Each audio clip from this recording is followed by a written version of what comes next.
Buen día, nosotros somos del Colegio de Ciencias y Humanidades Plantel Azcapotzalco del grupo 629. El equipo está conformado por Campos Guerrero Filosofía, Juárez Aguilar Luz María y su servidor Ramos López. Hoy les hablaremos sobre el endemismo.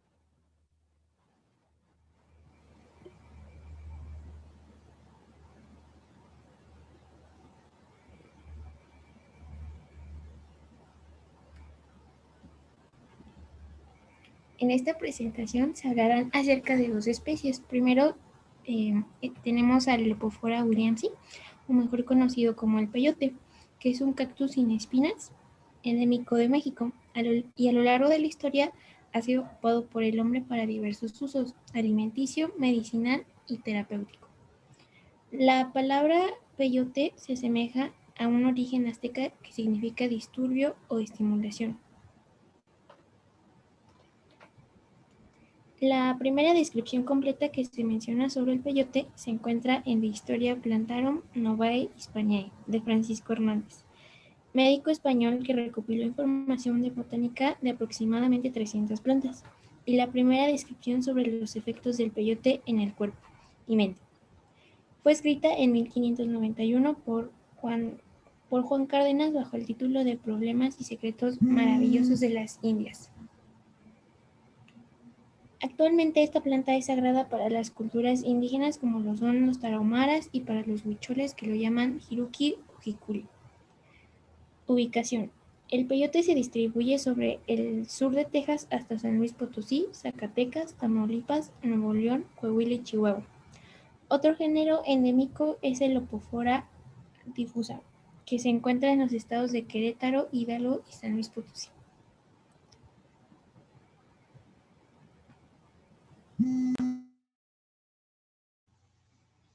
El peyote se encuentra sobre suelos calizos en matorrales xerófilos y desérticos, siendo el más habitual en los matorrales espinosos porque evita la presencia de depredadores. Se ubica a niveles altitudinales variados. En Río Grande, su elevación es de casi 50 metros sobre el nivel del mar, y en la región sur, en el estado de San Luis Potosí, está a casi 1850 metros sobre el nivel del mar. Crece silvestre en las regiones desérticas de la altiplanicie, en terrenos calizos, sobre colinas pedregosas y en las riberas escarpadas de los ríos, especialmente a lo largo de la cuenca del río Bravo. Tiene preferencia por los suelos calcáreos y arcillosos de la formación del Cretácico. Ahora hablaremos sobre características generales. Es un pequeño cactus que suele tener una medida de diámetro entre 2 a 12 centímetros por unos 3 a 5 centímetros de altura. Cuenta con una forma esférica y deprimida en el ápice, con un cuerpo que está dividido en 5 a 13 gajos en forma de botón. Es de un color verde y azulado. Su raíz es gruesa y tiene forma de cono. Las areolas, que están carentes de espinas, están cubiertas por una pelusa blanca. Esta característica es la que le ha dado su nombre de clasificación botánica moderna, Lophora, que significa que lleva cresta. El peyote florece de marzo a septiembre y los frutos maduran de 9 a 12 meses después de la fertilización. Los frutos del peyote se desarrollan y se mantienen escondidos en la lana apical por casi un año. Luego se enlogan rápidamente en la madurez para emerger arriba en el centro lanoso de la planta. Su crecimiento es muy lento, aproximadamente tarda 5 años para tener 15 milímetros de diámetro. Para llegar a la edad adulta puede tardar hasta 30 años. Frecuentemente los peyotes forman colonias, aunque también se pueden encontrar individuos solos, que tienden a crecer a la sombra de diversos arbustos. En esta imagen se puede apreciar las características ya antes mencionadas, donde está su flor, que es de un color rosado, las areolas, que no tienen espinas, y los gajos.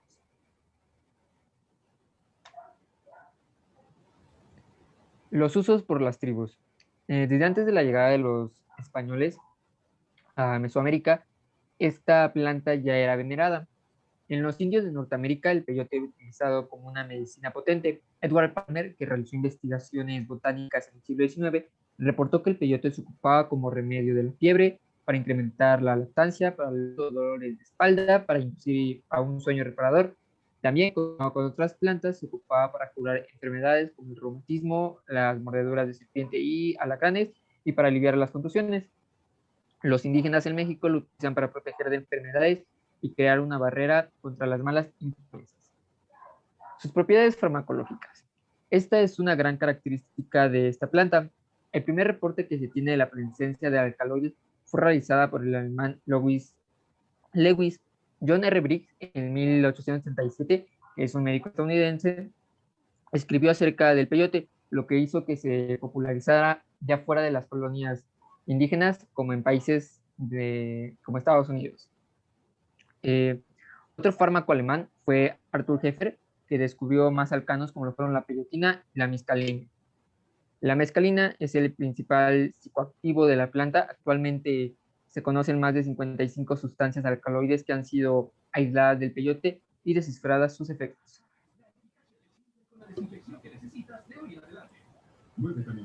Como ya se mencionó, el principal alucinógeno es la mescalina, que actúa directamente sobre el sistema nervioso y es la que provoca alucinaciones básicamente visuales, aunque también puede experimentarse alucinaciones auditivas, olfativas, táctiles y gustativas. Sus propiedades psicoactivas. La mescalina fue la primera sustancia alucinógena en utilizarse en estudios psiquiátricos, principalmente en la esquizofrenia. Actualmente el peyote se encuentra amenazado, ya que es una especie que es contrabandeada por grupos narcotraficantes que se aprovechan de sus facultades alucinógenas para venderlo, así como su recolección para fines recreativos de forma indiscriminada, que no procura su preservación. Esta especie tiene un largo periodo de crecimiento, como se mencionó anteriormente. Puede tardar hasta 30 años para llegar a la edad adulta, lo que complica más su preservación de forma natural. El Lopophora williamsi se encuentra listada como especie sujeta a protección especial por la norma oficial mexicana 59/2010, donde se encuentran las especies de riesgo de extinción en nuestro país. Asimismo, está incluida en el apéndice 2 de la Convención sobre el Comercio Internacional de Especies Amenazadas de Fauna y Flora Silvestres, en el Tratado Internacional del que México forma parte. En su hábitat natural, los grupos étnicos como lo son los huicholes y los tarahumaras son los principales cuidadores de esta especie y también constituyen el principal banco de genoplaza de la misma. Dentro de los programas que buscan su conservación está el proyecto de conservación del peyote de 7 generaciones, que es una organización de comunidades indígenas y no indígenas que colaboran por la convicción de que el peyote merece ser preservado y cuidado de manera especial, velando por la integridad de prácticas culturales que lo han incorporado como una planta sagrada con valor terapéutico y espiritual. Por último, está el programa de manejo del área de protección de flora y fauna de la Sierra de la Mojonera, que busca proteger y mantener la diversidad y distribución de las especies de fauna y flora silvestres en la zona de esta sierra, que es un lugar en el que Lopophora williamsi habita. Y a través de este programa se busca el control y la regulación de su hábitat, así como reducir la actividad humana en la zona.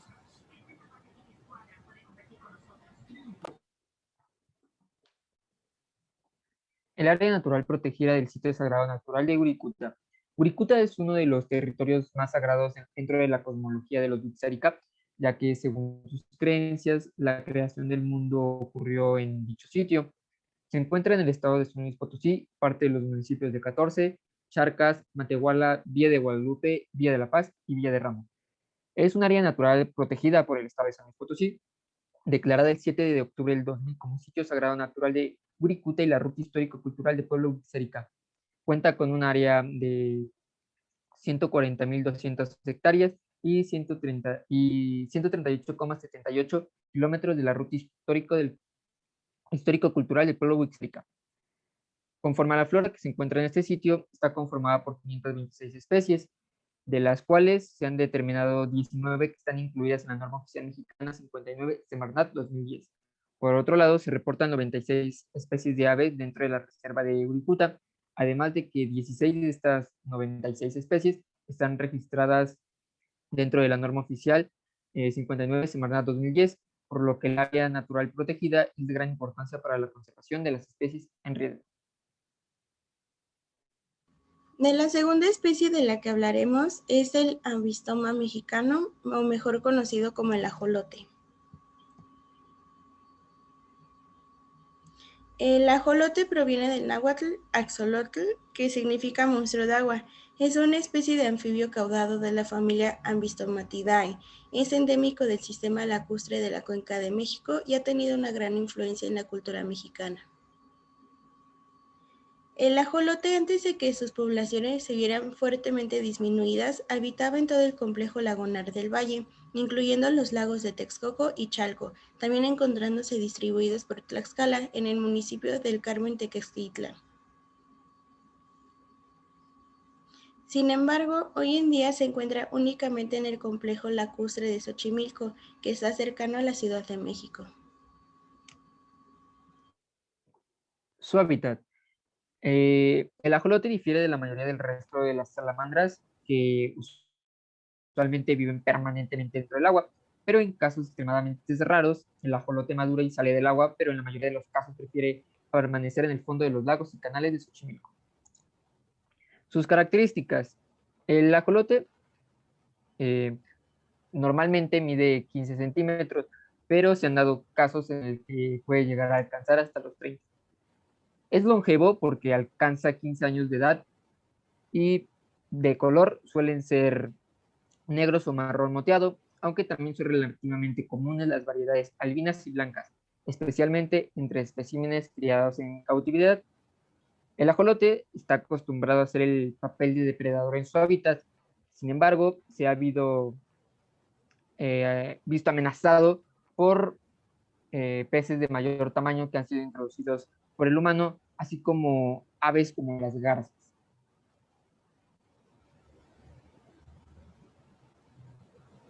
Su alimentación del ajolote es carnívora, se alimenta de moluscos, gusanos, larvas de insectos, renacuajos de ranas, crustáceos y algunos peces de pequeño tamaño.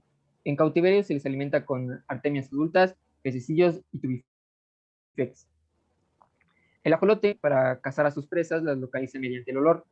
A pesar de tener pequeños dientes que se ven en su estado adulto, estos no les sirven para masticar ni desgarrar a sus presas. Solo los utilizan para agarrar y luego succionarlas hacia sus estómagos. Reproducción. Su época de reproducción comienza en los meses de enero a marzo, y de esta forma solamente dura una vez al año, ya que la temperatura es un factor determinante. Antes de la fecundación, el cortejo comienza. Ambos juntan sus cloacas y luego realizan una especie de baile en la que se mueven en círculos. Llega un momento en donde el macho se aleja un poco y es perseguido por la hembra mientras ésta se mueve en forma ondulada. Posteriormente, agita vigorosamente su cola como por medio minuto liberando un espermatóforo, el cual es recogido con la cloaca por lo que la hembra se lo lleva y lleva a cabo la fertilización. Esto quiere decir que es por fecundación externa como la mayoría de los peces. Es un animal ovíparo, lo que quiere decir que es una modalidad de reproducción donde incluye el depósito de huevos en el medio externo, donde completan su desarrollo embrionario antes de la eclosión. Y esto quiere decir que en 24 horas la hembra libera en promedio unos 619 huevos lentamente en la vegetación acuática durante la primavera y a veces dura hasta 3 días depositándolos. Como no construye madrigueras, la vegetación es esponjosa y densa. Los huevos eclosionan alrededor de los 14 días y luego de la puesta tardan hasta un año en alcanzar su fase adulta. La esperanza de vida en cautiverio es de algunos 15 años, mientras que en estado salvaje es mucho menor, siendo algunos 3 a 5 años, y se cree que es debido a la contaminación de las aguas.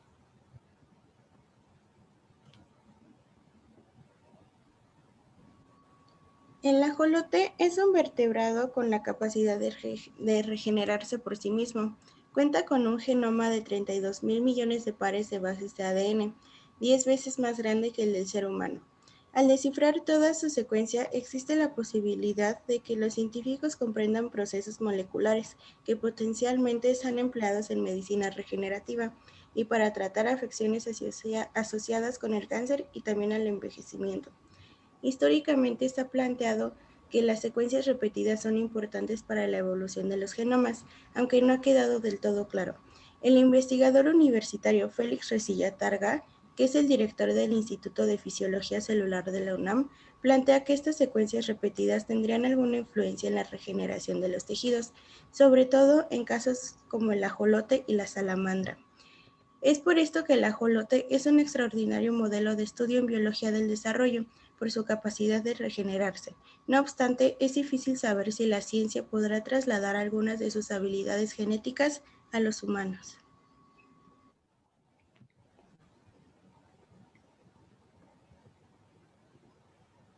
Su estado de conservación. Desde antes de la colonia hasta la actualidad, el avistoma mexicano ha sido alimento muy apreciado por su sabor y por sus propiedades nutritivas.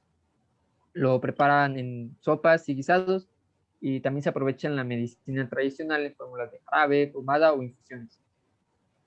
Tantas virtudes propiciaron que este singular criatura fuera llevada al peligro de extinción, pues la mayoría de citadinos ignora que es necesaria la repoblación del ajolote mexicano, lo mismo que frenar la degradación de su hábitat local.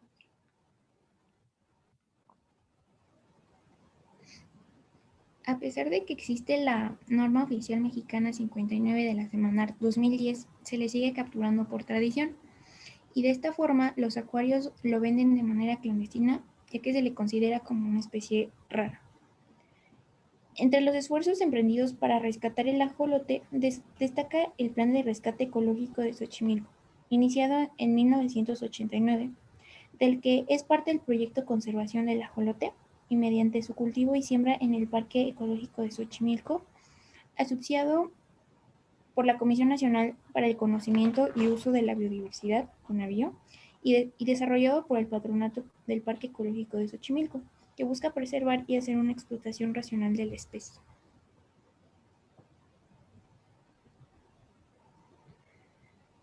Por último, aquí tenemos la bibliografía consultada para la información de esta presentación. Muchas gracias por su atención.